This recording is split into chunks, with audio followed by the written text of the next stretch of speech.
संक्षिप्त योग विशिष्ट के वैराग्य परमकरण में सर्ग 32वां। श्री रामचंद्र जी का भाषण सुनकर के सबका आश्चर्यचकित हो गया। आकाश से फूलों की वर्षा, सिद्ध पुरुषों के उद्गार, राज्यसभा में सिद्धों और महिषियों का आगमन तथा उन सब के द्वारा श्री राम के वचनों की प्रशंसा। श्री वाल्मीकि जी कहते हैं, भरद्वाज, कमलनयन राजकुमार श्री राम जब इस प्रकार मन के मोह का निवारण करने वाली बात कहने लगे, तब वहां बैठे हुए सब लोगों के नेत्र आश्चर्य से खिल उठे। उनकी समस्त संसारिक वासनाएं वैराग्य की वासना से नष्ट हो गई और वे सब लोग दो घड़ी के लिए मानो अमृत में समुद्र की तरंगों में डूबने उतारने लगे। श्री रामचंद्र जी की वे बातें जिन लोगों ने सुनी, वे निश्चलता के कारण चित्रलिखित से प्रतीत होते थे। उनका हृदय आनंद से भर गया। सभा में बैठकर के जिन श्रवण समर्थ पुरुषों ने श्री राम की बातें सुनी, उनका नाम इस प्रकार है: वशिष्ठ, विश्वामित्र आदि मुनि, मंत्रना कुशल जयंत और धृष्टि आदि मंत्री, दशरथ आदि नरेश, पूर्वासी, पार्श्व आदि शंकर जाति के लोग, विभिन्न सामंत, लक्षण आदि राजकुमार, वेदविता ब्राह्मण, भृत्य और अमात्य, अपने महल की खिड़कियों में बैठे ही महारानी कौशल्या आदि वनिताएं भी निश्चल होकर के श्री राम की बातें सुन रही थी। उस समय उनके आभूषणों की खनखनाहट नहीं होती थी। आकाशचारी सिद्ध, गंधर्व, किन्नर, नारद, व्यास और पुलह आदि श्रेष्ठ मुनियों ने तथा देवता, देवराज, इंद्र, विद्याधरगण एवं महान दिव्य नागों ने भी श्री रामचंद्र जी की वे विचित्र अर्थ से परिपूर्ण और परम उदार बातें सुनी थी। रघुकुल रूपी आकाश के चंद्रमा तथा शशि से भी सुंदर कमल नयन श्री रामचंद्र जी जब उपयुक्त बातें कहकर चुप हो गए, तब साधुवाद के गंभीर घोष के साथ आकाश से सिद्ध समूहों द्वारा ऐसी पुष्पवृष्टि की गई जिससे वहां चंदोवा सा तन गया। फूलों की उस वर्षा में ढेर के ढेर केवड़े के फूल चक्कर काट रहे थे। कमलों के गुच्छे अपनी अद्भुत छटा दिखा रहे थे। कुंद पुष्पों की राशि झड़ रही थी तथा हवा में उड़ते हुए नील कमलों के पुंज बिखर रहे थे। उस महल के आंगन की भूमि पट गई, घर, छत और चबूतरे आच्छादित हो गई तथा नगर के सभी स्त्री पुरुष अपनी गर्दन ऊंची करके उस पुष्प वर्षा की शोभा निहारने लगे। आकाश में खड़े हुए अदृश्य सिद्ध समूहों द्वारा की गई ये पुष्प वृष्टि आधी घड़ी तक लगातार होती रही। सभा और उसमें बैठे हुए लोगों को आच्छादित सा करके जब वह पुष्प वर्षा बंद हुई, तब सभासदों ने सिद्ध समूह का ये वार्तालाप अपने कानों से सुना।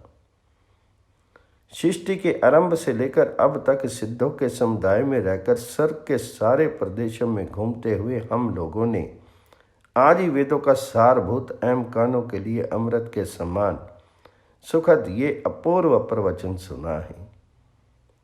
वीतराग होने के कारण इन रघुकुल चंद्र श्री राम ने जो उदार बातें कही हैं, उन्हें संभवतः बृहस्पति जी भी नहीं जानते होंगे।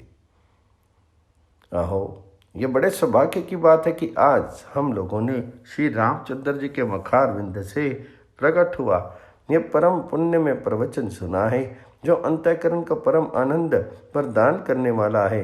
इन रघुनंदन ने इस समय आदरपूर्वक जो उचित भाषण किया है, वह शांति रूपी अमृत से भरा होने के कारण परम मनोहर है। इस भाषण ने श्रेष्ठता का पद प्राप्त कर लिया है। ये प्रवचन सर्वोत्तम सिद्ध हुआ है। इसके द्वारा हमें भी तत्काल ये ज्ञान हो गया कि स्वर्ग आदि के सुख में निस्सार हैं। रघुकुल तिलक श्री राम के द्वारा उठाए गए इन पावन प्रश्न वाक्यों का महर्षि लोग जो निर्णय करेंगे, उसे भी सुनना उचित होगा। नारद, व्यास और पुलह आदि मुनीश्वरों, आप सभी महर्षि उस निर्णय को निर्विघ्न रूप से सुनने के लिए शीघ्र यहाँ पधारें। जैसे केसर की शोभा से परिपूर्ण होके स्वर्ण की भांति उद्दीप्त होने वाली कमलनी पर भ्रमर चारों ओर से टूट पड़ते हैं, उसी प्रकार हम भी धन वैभव से पूर्ण तथा स्वर्णमय सामग्रियों से प्रकाशित होने वाली राजा दशरथ की इस पुण्यमयी सभा में सब ओर से प्रवेश करें। श्री वाल्मीकि जी कहते हैं, भरद्वाज, सिद्धों के ऐसा कहने पर विमानों में निवास करने वाले दिव्य महर्षियों की वह सारी मंडली उस राज्यसभा में उतरी। उस मंडली में सबसे आगे मुनीश्वर नारद थे, जो अपनी बजती हुई वीणा को उस समय भी छोड़ नहीं सके थे, और सबसे पीछे सजल जलधर के समान श्याम कांति वाले महर्षि व्यास थे। इन दोनों के बीच में शेष ऋषियों की मंडली थी। भृगु, अंगरा और पुलस्त्य आदि मुनीश्वर उस मंडली की शोभा बढ़ाते थे। च्यवन, उद्दालक, क्षीर तथा शरलोम आदि महर्षियों ने उसे सब ओर से घेर रखा था।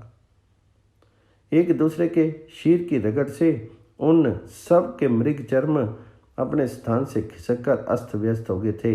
उन महर्षि के हाथों में बल पाकर के रुद्राक्ष माला हिल रही थी तथा उन सब ने सुंदर कमंडलू धारण कर रखे थे। आकाश में अपने तेज पुंज के प्रसाद से श्वेत एवं रक्त प्रभा धारण करने वाली वह मुनि मंडली तारों की पंक्ति के समान प्रतीक प्रकाशित हो रही थी। परस्पर के तेज से उन सब के मुखमंडल ऐसे उद्भासित हो रहे थे मानो अनेक सूर्यों की पंक्तियां प्रकट हो गई हों। उस मंडली में व्यास जी ऐसे शोभित हो रहे थे मानो तारों के समुदाय में शाम मेघ घिर आया हो, और देव ऋषि नारद तारिकाओं के समूह में शीत रश्मि चंद्रमा की सी शोभा धारण करते थे। महर्षि पुलस्त्य देव मंडली के बीच देवराज इंद्र के समान विराज रहे थे। महर्षि अंगरा ऐसे प्रकाशित होते थे माने देवताओं के समूह में साक्षात सूर्य उपस्थित हों। आकाश मंडल में वह सिद्ध सेना जो ही भूतल पर उतरी, जो ही मुनियों से भरी हुई दशरथ सभा के सभी लोग उठ करके खड़े हो गए। वशिष्ठ और विश्वामित्र ने आद्य पर्द्य तथा मधुर वचनों द्वारा क्रमशः उन सभी आकाशचारी सिद्धों तथा महर्षियों की पूजा की। आकाशचारी सिद्ध आदि के उस महान समुदाय ने भी आद्य पाद्य एवं मधुर वचनों द्वारा वशिष्ठ और विश्वामित्र का आदर पूर्वक पूजन किया। तत्पश्चात भोपाल दशरथ ने संपूर्ण आदर भाव के साथ उस सिद्ध समुदाय का पूजन किया। फिर उस सिद्ध समुदाय ने भी कुशल प्रश्न संबंधी वार्तालाप द्वारा महाराज दशरथ का सत्कार किया। उस समय प्रेमोचित दान मान आदि क्रियाओं द्वारा एक दूसरे से सत्कार पाकर सभी आकाशचारी तथा भूमंडल में विचरने वाले महर्षि यथा योग्य आसनों पर बैठे। उन लोगों ने सामने नतमस्तक होकर बैठे हुए श्री रामचंद्र जी का चारों ओर से मधुर भाषण, फूलों की वर्षा और साधुवाद के द्वारा पूर्ण सत्कार किया। श्री रामचंद्र जी राज्य लक्ष्मी से शोभित होते हुए वहां बैठे तथा विश्वामित्र, वशिष्ठ, वामदेव, राज्य मंत्रीगण, ब्रह्मा के पुत्र नारद जी, मुनिवर व्यास, मरीचि, दुर्वासा, अंगरा और उनके पुत्र अंगिरस मुनि, क्रतु, पुलस्त्य, पुलक, पुलह, पनीश्वर, शरलोमा, वात्स्यायन, भरद्वाज, मुनिवर वाल्मीकि, उद्दालक, ऋचिक, शर्याति और च्यवन, ये तथा और भी बहुत से वेद वेदांगों के पारंगत विद्वान तत्वज्ञानी महात्मा जो उन सब में प्रधान थे वहाँ विराजमान हुए। तत्पश्चात वशिष्ठ और विश्वामित्र जी के साथ नारद आदि जो सांग वेदों का अध्ययन कर चुके थे मस्तक झुकाए हुए श्री रामचंद्र जी को लक्ष्य करके इस प्रकार बोले, अहो बड़े आश्चर्य की बात है कि राजकुमार श्री राम ने इस प्रकार अनेक कल्याण में गुणों से शोभित, वैराग्य रस से पूर्ण तथा परम उदारता से युक्त बातें कही हैं। श्री राम के भाषण में वक्तव्य अर्थ इदमित्थम रूप से व्यवस्था पूर्वक निहित है। उसे ऐसी सुबोध भाषा में कहा गया है जिसे सुनते ही श्रोता वास्तविक अभिप्राय को समझ लें। जो बात कही गई है वह सत्य, उचित और स्पष्ट शब्दों में प्रतिपादित है। श्री राम की यह वाणी उदार है, उसके भीतर बहुत से उत्कृष्ट अभिप्राय छिपे हुए हैं। ये सुनने में प्रिय और श्रेष्ठ पुरुषों के योग्य है। इसमें जो कुछ कहा गया है वह चंचल चित्त से नहीं, स्थिर बुद्धि से विचार करके व्यक्त किया गया है। इसका भाव स्पष्ट रूप से समझ में आ जाता है। इस भाषण का प्रत्येक पद अभिव्यक्त, व्याकरण विशुद्ध तथा सुस्पष्ट, ग्रस्त आदि दोषों से रहित है। ये वाणी इष्ट तथा आंतरिक संतोष की सूचक है। श्री रघुनाथ जी के मुख से निकला हुआ ये वचन किसको आश्चर्य में नहीं डाल देता। सैकड़ों में किसी एक पुरुष की ही वाणी संपूर्णता, उत्कृष्ट, चमत्कारपूर्ण और अभीष्ट अर्थ को प्रकट करने में समर्थ होती है। राजकुमार, आपके सिवा दूसरा कौन है जिसकी बाण के समान सूक्ष्म अर्थ का भेदन करने वाली कुशाग्र बुद्धि रूपनी लता विवेक रूपी फल से शोभित होके विचार वैराग्य रूपी उत्तम विकास को प्राप्त हो रही है। श्री राम की भांति जिनके हृदय में अनुपम प्रकाश फैलाने वाली प्रज्ञा रूपनी दीप शिखा प्रज्वलित हो रही है, वही श्रेष्ठ पुरुष कहा जाता है। जिसमें ऐसी प्रज्ञा नहीं है वे मनुष्य रक्त, मांस और हड्डियों के यंत्र रूपी देह में आत्म बुद्धि रखने के कारण रक्त, मांस आदि रूप ही बहुत से शब्द, स्पर्श आदि पदार्थों का उपभोग करते रहते हैं। ऐसा लगता है उनके भीतर कोई चेतन पदार्थ है ही नहीं, वे जड़ के तुल्य हो गए हैं। जो लोग सत्ता मोहच्छन्न होने के कारण संसार का विचार नहीं करते वे निरे पशु हैं।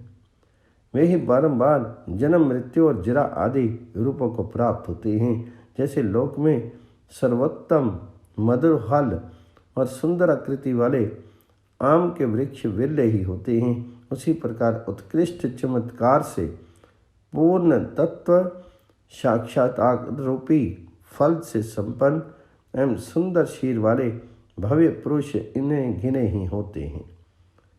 इन आदरणीय बुद्धि वाले श्री राम में अभी इसी अवस्था में अपने ही विवेक के कारण उस तत्व दर्शन रूप चमत्कार का उदय देखा जाता है, जिसके द्वारा जगत के व्यवहार का सम्यक रूप से समीक्षण हुआ है, जो देखने में सुंदर हो, जिन पर सरलता से चढ़ा जा सके तथा जो उत्तम फलों और पल्लवों से शोभित हो।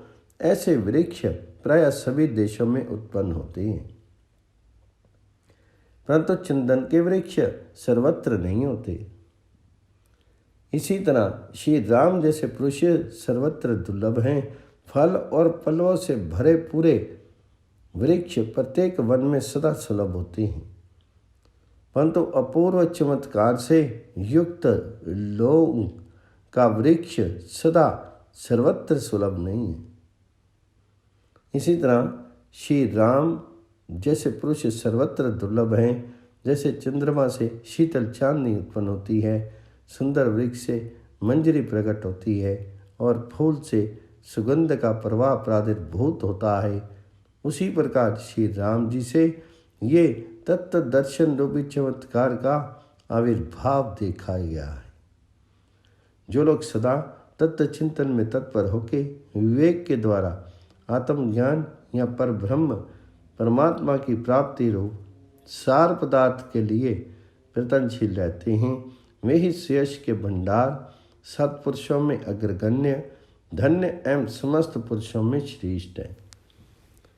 तीनों लोकों में श्री रामचंद्र जी के समान विवेकशील और उदारचित पुरुष ना तो अब तक कोई देखा गया है और न भविष्य में ही कोई होगा, ऐसी हमारी मान्यता है। सर्ग 32-33 वैराग्य प्रकरण संपूर्ण।